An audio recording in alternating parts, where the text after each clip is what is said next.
Hello and welcome to Chapter 7. Today we're going to finish up this series on the relationship between our thoughts and our behavior with some discussion about core beliefs. I'm going to switch over to full screen to be able to see this.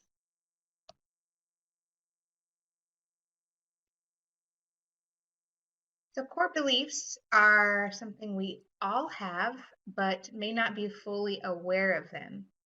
Just as you see this iceberg, there is a top portion above the surface that is visible, and below the surface there is this huge mass, and the top of the iceberg represents our thoughts.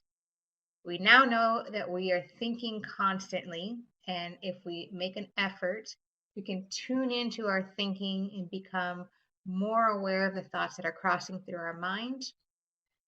But below the surface, where we may not be fully aware, lies our core beliefs. Core beliefs are just the way we view ourselves, others, the world around us.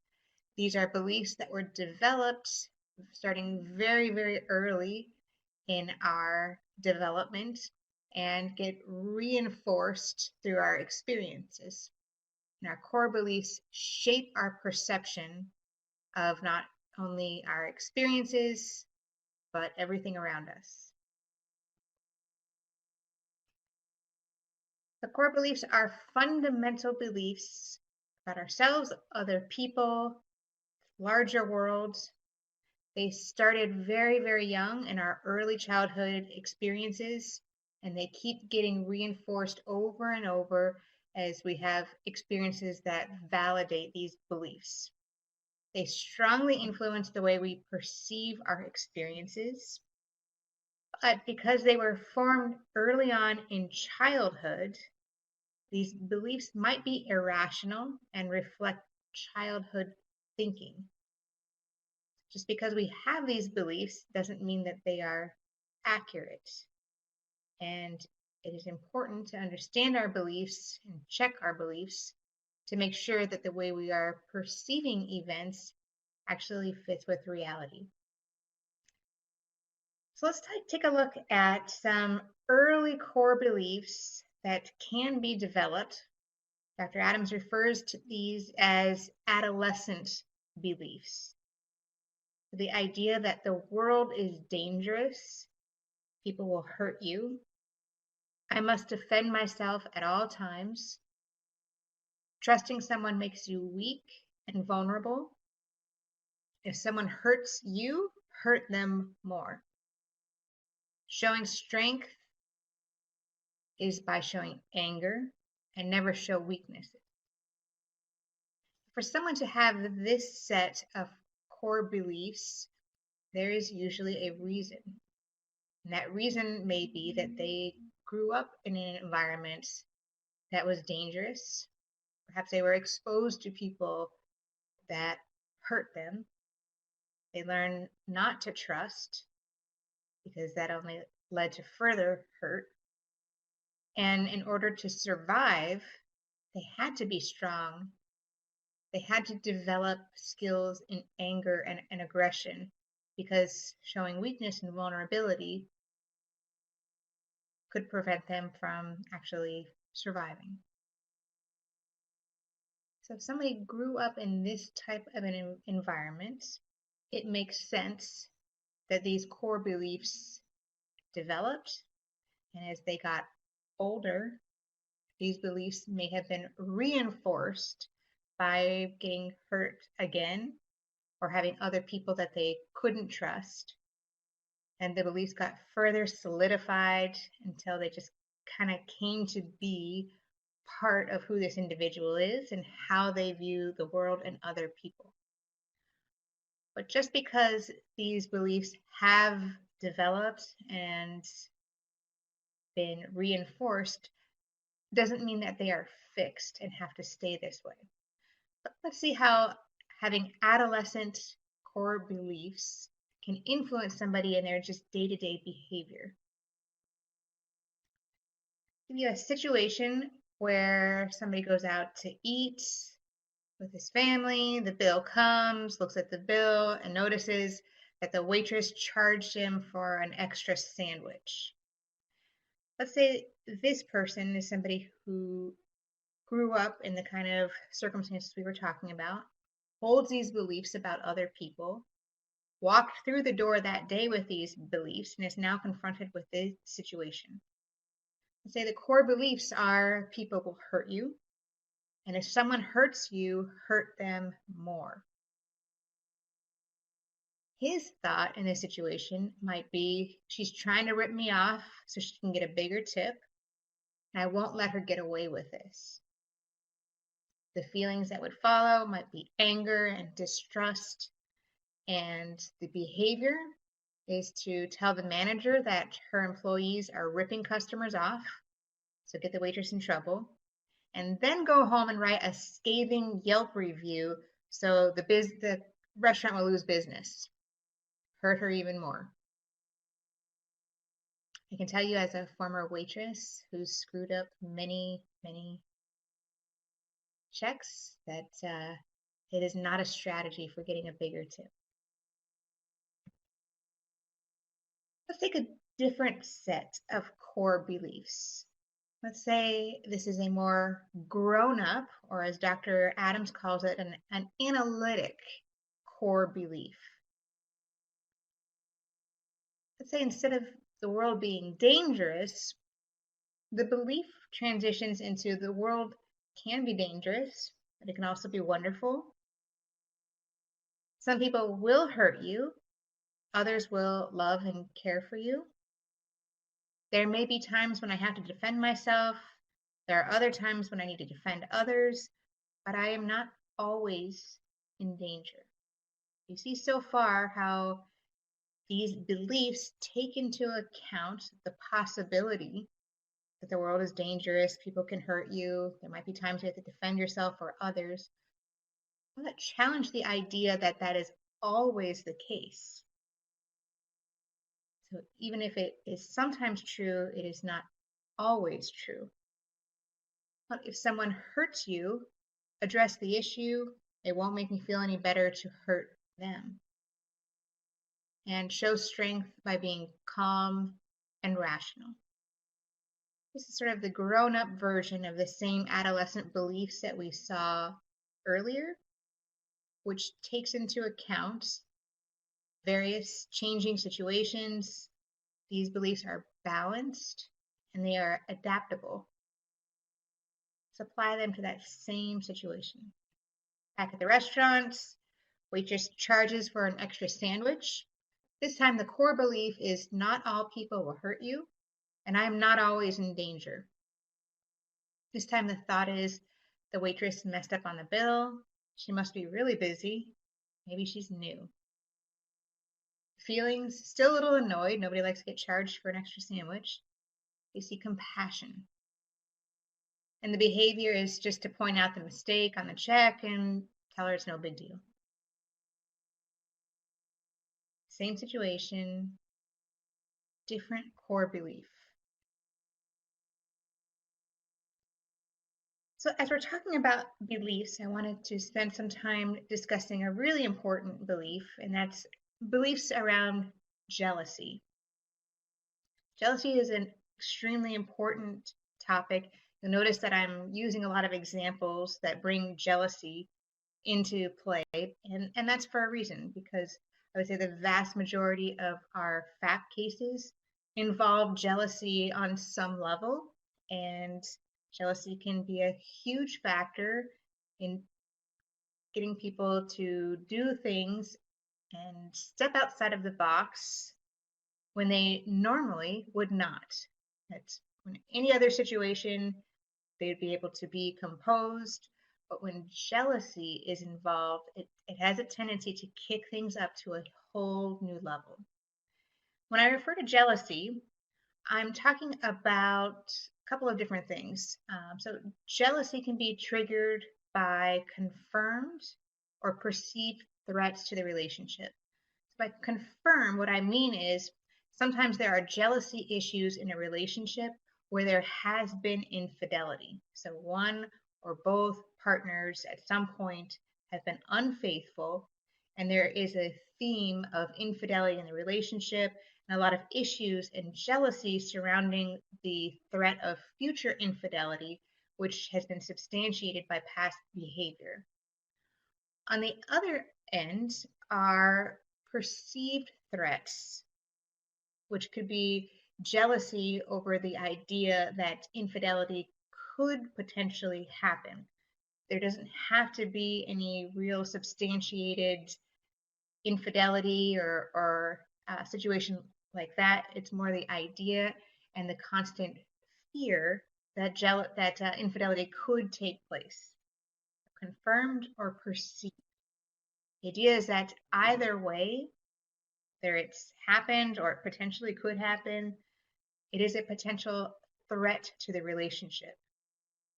And this threat is very much rooted in our core beliefs. So somebody has the core belief that people will hurt you, that people can't be trusted, then jealousy and potential infidelity will play very hard on these core beliefs and fundamentally shape the way they view situations.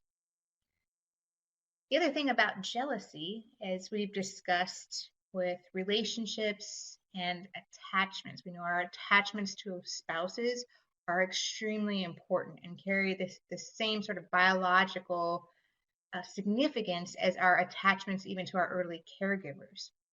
So when there is a threat or potential or perceived threat to that attachment, it is highly likely to trigger the primal panic, which is the panic, the fear of losing that attachment figure.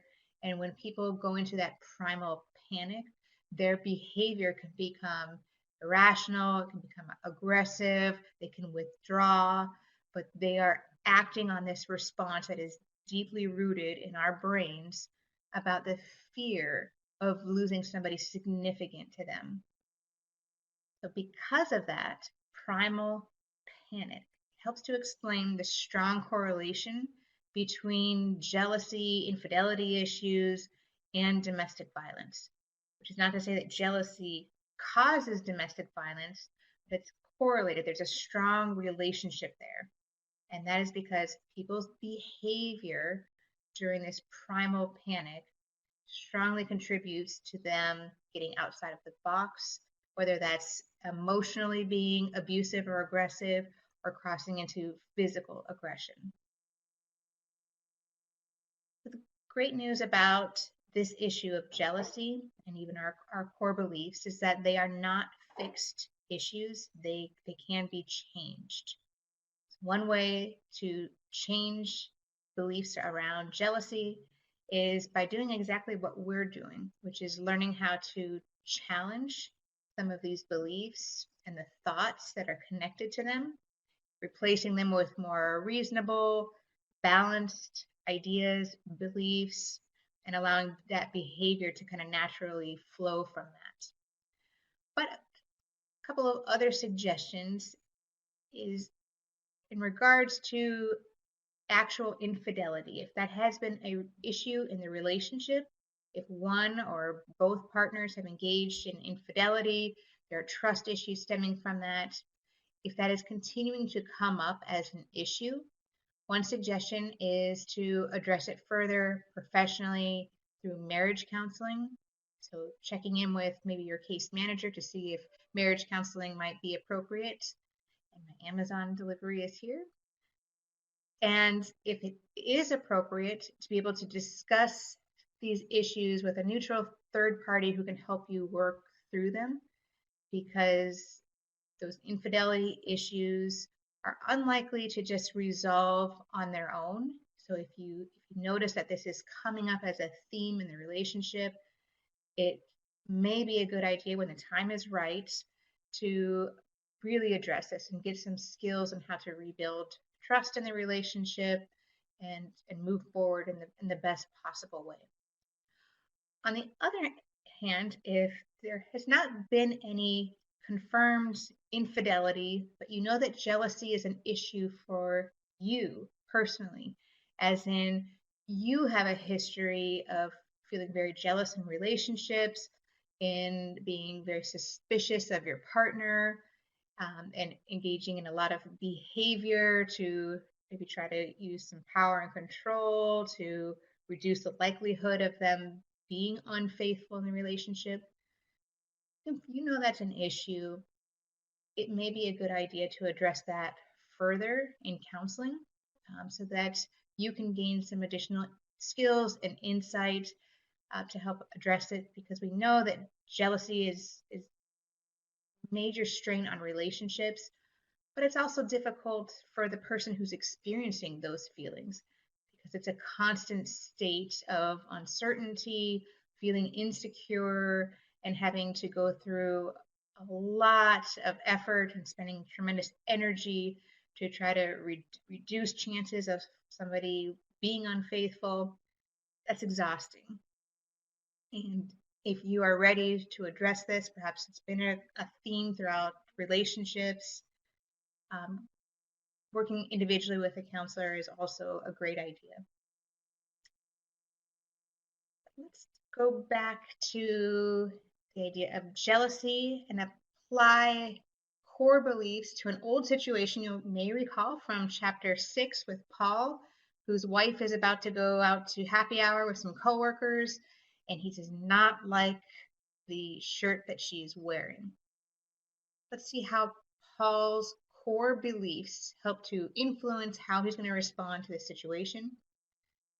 Let's say his core beliefs are people will hurt you, the world is dangerous, and if someone hurts you, hurt them more. His thoughts upon seeing his wife in this low-cut shirt about to go out to happy hour are like, hell, you're going out like that. She wants to get hit on. I'm putting a stop to this now. He's feeling disrespected, threatened, jealous, and hurt. And with this combination of core beliefs, thoughts, and feelings, his decision is to tell his wife she looks like a whore. Notice how these core beliefs influence every step of the way up to this decision. If someone hurts you, hurt them more. He's feeling hurt, so he's going to make his wife hurt even more. Let's see what happens when he modifies his adolescent core beliefs into some more grown-up core beliefs. Same situation, but this time his core beliefs are some people will hurt you, others will love you. It's okay to trust someone and be vulnerable. Hurting someone won't make me feel any better. Thoughts are, I wish she would wear something else, but it's up to her. She works hard to stay in shape, and I'm pretty lucky. He's feeling frustrated, but understanding. And here he decides to tell his wife that she's beautiful and he can't wait till she gets home tonight. Notice how these grown-up core beliefs, which take into account the fact that it's possible that he might get hurt. It's possible that she's not trustworthy, but it's still okay to trust someone and be vulnerable. And ultimately that he's not going to gain anything by hurting her. Very unlikely that because he called her a whore, she's going to go put on a turtleneck or cancel her outing with her friends. And even if she does, is that going to make him feel any better? So here with these more balanced beliefs, he takes the situation and comes up with more reasonable, balanced thinking, feelings that reflect this. He's still not happy. He's still a little frustrated. This isn't like a great time for him, but he's understanding. And he makes a decision to behave in a way that makes him feel better as well.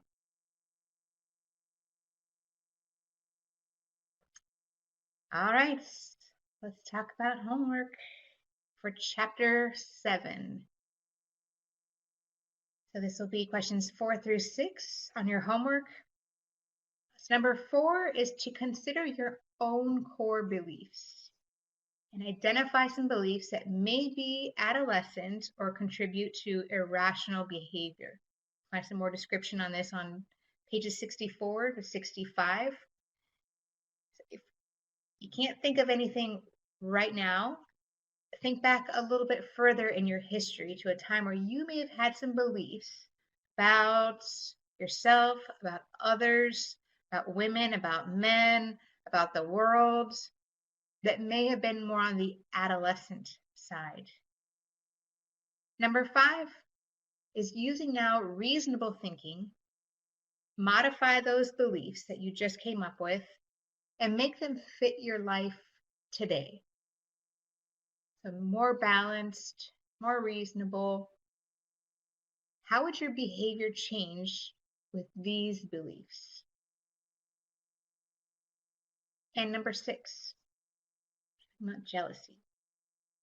If jealousy is an issue for you, and that might be in the relationship as a whole, you personally, what steps can you take to decrease its impact? But if jealousy is not an issue for you, what thoughts do you use to prevent jealousy from being a problem? Because we are all in situations that at times bring up some insecurity or potential jealousy. But if it's not an issue for you, what do you say to yourself in those times to keep it like that? What are you doing to be successful in this area? That is chapter 7. And we will move on next week to a new unit. We will go straight to chapter 9. So we're skipping these review chapters and we're going to start getting into problem solving. So if you're ready to jump ahead, get to chapter 9. And I'm going to go find out what I got from my Amazon delivery. Thank you very much for your participation. See you next week.